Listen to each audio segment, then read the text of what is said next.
श्री गणपति महाराज के अनंत स्वरूप हैं, अनंत नाम हैं। वे निर्गुण निराकार स्वरूप भी हैं और सगुण साकार स्वरूप भी हैं।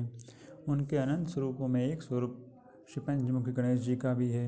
एक बार महाराज आदिराज महादेव, महाकाल बाबा और माँ सरस्वती पार्वती कुछ विशेष वार्तालाप कर रहे थे और माँ पार्वती की आज्ञा से श्री गणपति महाराज द्वार पर पहरा दे रहे थे।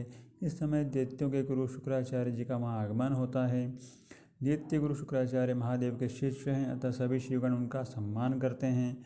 जब कभी वे आते थे तो द्वार पर कोई शिवगण उन्हें रोकते नहीं थे, इसलिए महादेव के दर्शन हेतु वे सीधे चले जाते थे। परंतु इस बार श्री गणपति महाराज द्वार पर उपस्थित थे। उन्होंने दैत्य गुरु शुक्राचार्य जी को रोका। यह प्रथम अवसर था जब दैत्य गुरु श्री शुक्राचार्य जी को किसी ने रोका था।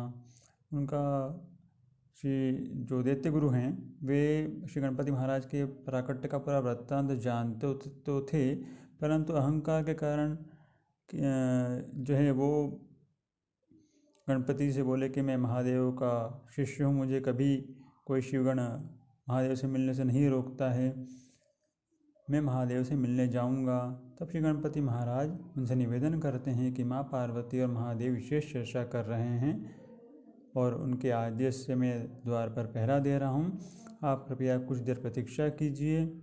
शुक्राचार्य बड़े क्रोधित होते हैं, उनके में बड़ा असंतोष होता है, पर कुछ देर प्रतीक्षा करते हैं। कुछ समय पश्चात श्री महादेव और माँ पार्वती का वहाँ आगमन होता है।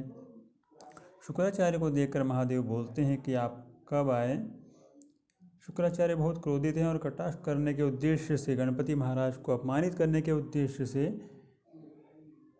बोलते हैं कि श्री गणपति महाराज तो केवल पार्वती माता के पुत्र हैं, महादेव का उनमें कोई अंश नहीं है।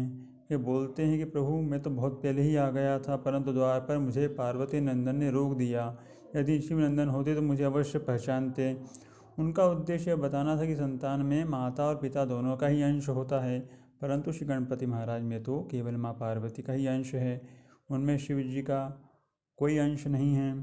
उनके इस कटाक्ष से माँ पार्वती बड़ी दुखी होती हैं और क्रोधित होती हैं, परंतु श्री गणपति महाराज उन्हें शांत करते हैं और मन ही मन माता पार्वती से निवेदन करते हैं कि माँ आप धैर्य धारण कीजिए, इस शुक्राचार्य को अवश्य दंड मिलेगा, आप थोड़ी शांति धारण कीजिए। और शुक्राचार्य इस बात को सुनकर श्री महाकाल महाराज शुक्राचार्य की इस बात को सुनकर महाकाल महाराज भी बड़े क्रोधित होते हैं और शुक्राचार्य को दंड देना चाहते हैं, परंतु उन्हें भी श्री गणपति महाराज ने शांत किया, क्योंकि शुक्राचार्य महादेव के शिष्य हैं और गुरु के घर में शिष्य का कुछ अहित हो जाए यह तो ठीक नहीं है। अन्यथा जगत में सब यही कहेंगे कि महादेव के घर में शुक्राचार्य का इतना बड़ा अनर्थ हो गया। श्री गणेश के कहने पर महादेव थोड़ा शांत होते हैं और गणेश को बोलते हैं, पुत्र तुम मेरा ही अंश हो, तुम में और मुझ में कोई भेद नहीं है। अतः जो देवताओं सिद्ध मुनियों को भी दुर्लभ ऐसे मेरे पंचमुखी स्वरूप का दर्शन इस शुक्राचार्य को करवाओ, ताकि उसे ज्ञात हो जाए कि जो तुम हो वही मैं हूँ और जो मैं हूँ वही तुम हो, मुझ में और तुम में कोई अंतर नहीं है। श्री महादेव के आदेश पर तुरंत श्री गणपति महाराज अपने विशाल पंचमुखी स्वरूप का दर्शन शुक्राचार्य को करवाते हैं। शुक्राचार्य को श्री पंचमुखी गणेश के विशाल स्वरूप में श्री पंचमुखी महादेव, महाकाल बाबा और महासती दोनों के ही दर्शन होने लगते हैं। शुक्राचार्य भय से कांपने लगते हैं और श्री गणपति महाराज से बार बार क्षमा याचना करते हैं कि मुझे क्षमा कर दीजिए, मुझे क्षमा कर दीजिए, मैं अज्ञानी हूँ, मैंने आपके दिव्य स्वरूप को नहीं समझा। श्री महादेव और माँ पार्वती से भी क्षमा याचना करते हैं। महाकाल महाराज और माँ पार्वती कहते हैं कि श्री गणेश जो तुम्हारे इस पंचमुखी स्वरूप का दर्शन पूजन करेगा, उसे समस्त ज्योतिर्लिंग एवं श्रीलिंग सहित समस्त शक्तिपीठों के दर्शन एवं पूजन का पुण्य प्राप्त होगा और तुम्हारे समान ही हमें पुत्र जैसा प्रिय होगा। हम सदैव उसकी रक्षा करेंगे और उससे द्वेष भाव एवं शत्रु भाव रखने वाले को कठोर दंडित करेंगे।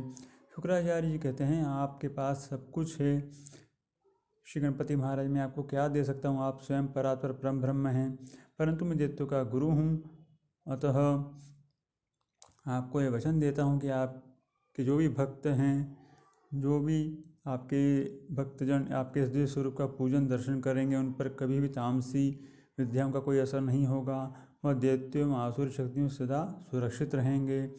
आप मुझे क्षमा कर दीजिए। मैंने आप पर संदेह किया, मुझसे बड़ी भूल हुई। मैं आपसे बार बार क्षमा याचना करता हूँ। इतना कहकर शुक्राचार्य प्रस्थान करते हैं।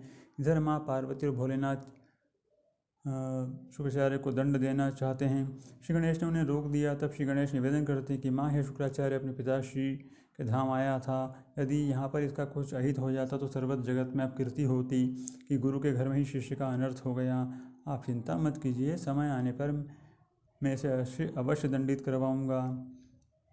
जब भगवान श्री हरि विष्णु वामन अवतार लेंगे और राजा बलि 100 अश्वमेध यज्ञ का आयोजन करेंगे, तब 100वें अश्वमेध यज्ञ के आयोजन के समय श्री हरि विष्णु वामन भगवान का अवतार लेंगे और उनसे 3 पग भूमि मांगेंगे।